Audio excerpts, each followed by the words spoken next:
gentlemen, please welcome the father of all wars, Jeremy Clarkson. One day, somebody opened up the shell of an oyster and found inside what appeared to be a large globule of phlegm.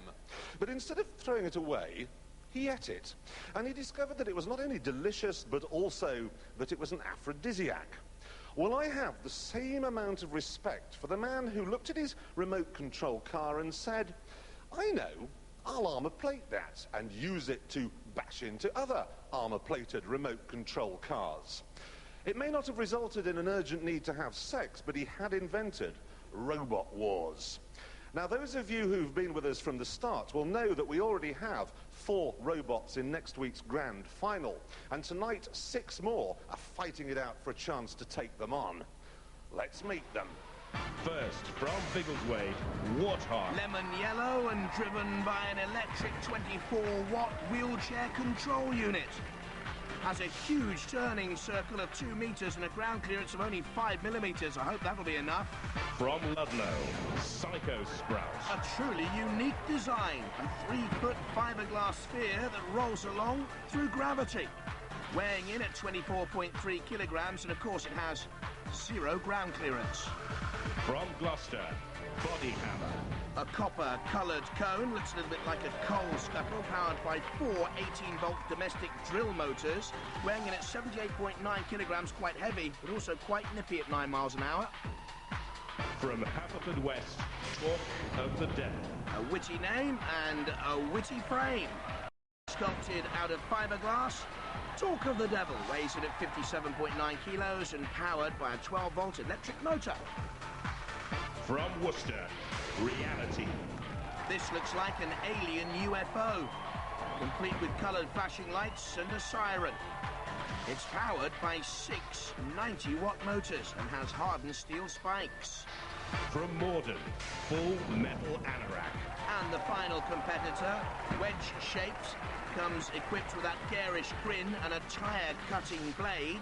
Only 28.5 kilos, but at 12 miles an hour could be the fastest here tonight, Jeremy. A motley collection there. Some of them have weapons so secret they're still at home on the kitchen table. Still, let's find out how they get on in the first event. As ever, the first event is the Gauntlet, the most fearsome fighting terrain known to man or robot. It's been cunningly designed so that there are any number of ways to get through, but there are also lots of hidden surprises for unsuspecting robots, like these corkscrew lances, and they may not survive if they stumble in the path of any one of our 3 house robots defending the cause tonight. They are Matilda, Sergeant Bash, and Dead Metal. In fact, you'll probably get a good mangling from them. Now, survival is everything. The worst performer is out straight away, and no one wants to face that disappointment so early on, so let the sparks fly. Right, the Gauntlet. Let's get on with it. Our first roboteer. Roboteers, stand by. First to take on the Gauntlet with Full Metal Anarack, Paul Baxter, who loves to go pro-kart racing. Meet Full Metal Anarack. My name's Paul Baxter, Team Anorexia. Its main feature is this tyre-cutting blade for anybody silly enough to come along with soft tyres. 3, 2, 1, activate. So Paul Baxter gets us off and underway with Full Metal Anarack, and he's chosen the maze as opposed to the central ramp and the other avenue, which takes on the house robots. Robots like Shunt and Sergeant Bash and Matilda. We just caught a glimpse of her in the top of the picture.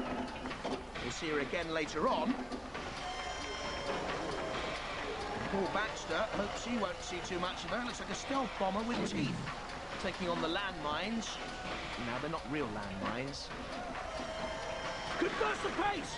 Over the spikes and through! Good drive by Paul Baxter! Let's see. Why didn't you go that way? They look a bit dangerous. Would you run that way? Well, I don't know. What's it made out of? Aluminium and mild steel. Well, it would have been all right. You're a wetty. You're a wetty. Officially a wetty, but well done. Yes. He says he wants to drive a Formula 1 car. He's driven into pole position with Full Metal Anarack. Roboteers, stand by. Talk of the Devil with Adam Pengilly and Lee Chenery. They want to go to America and compete in Robot Wars there. 3, 2, 1. Activate. The turntable rotates, and Talk of the Devil coming out backwards, reversing out to save precious seconds. And this is our robot, Talk of the Devil. On the front here, got a rotating cutting disc connected up to a starter motor. On the back for some rear defence. Hopefully cut something there. Good weapons, but it looks like some rusty old pig out there. And immediately Sergeant Bash making it feel hot, hot, hot. Adam Pengilly is trying to control it away. There's no pace, no direction. Don't get on that grid. This is hot stuff. And he's on the grid. I don't think it's going to get out. To is human. To is robot. Deactivate robots. I hope that thing's made out of asbestos. Good, wasn't it? Were you planning on going that way? No. And what's it feel like going up against that thing then? It's a wimp. It's a wimp. It's a wimp, but it took you out. Anyway, well done. You got, 6 or 8 feet there.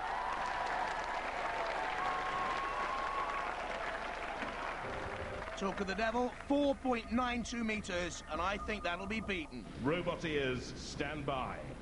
Bodyhammer with driver Robin Herrick, Andrew Dayton Lovett and Steve Jones back in the pits, the Cold Fusion team. 3, 2, 1. Activate. Now, I think Robin Herrick and his team of nuclear engineers are going to be difficult to beat with Bodyhammer. The conical shape will make it awkward to knock out. It's powered by 4 power tool motors. It's got a hardened outer shell. It's got that hammer, but it needs to get through the maze first. We're Team Cold Fusion, and this is our robot, Bodyhammer.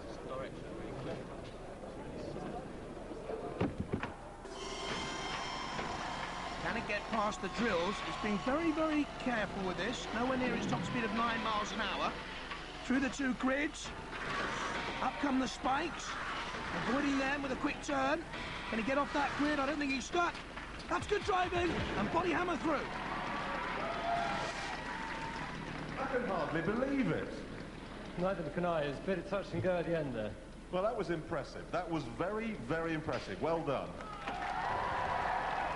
Bodyhammer completing the course in 2nd place behind Full Metal Anarack. Robot ears, stand by. Team Warthog made up by 2 brothers and a friend, the Brown Boys, and Tom Anthony back in the pits. 3, 2, 1. Activate.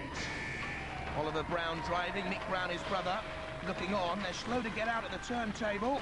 Oh dear, and that's immediately stuck on that fence and dented. This is Warthog. It's a middleweight robot, designed for speed and agility, and it uses its bodywork as its weaponry.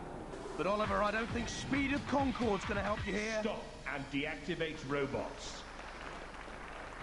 So how many months' work was that? I don't want to talk to you. I reckon about 2 months to go 2 yards. No comment. You don't look desperately happy. It's because I'm not. Right. Well, on that note, we'll get back to the game. And I was wrong. Talk of the Devil's performance is good enough. Warthog are worried.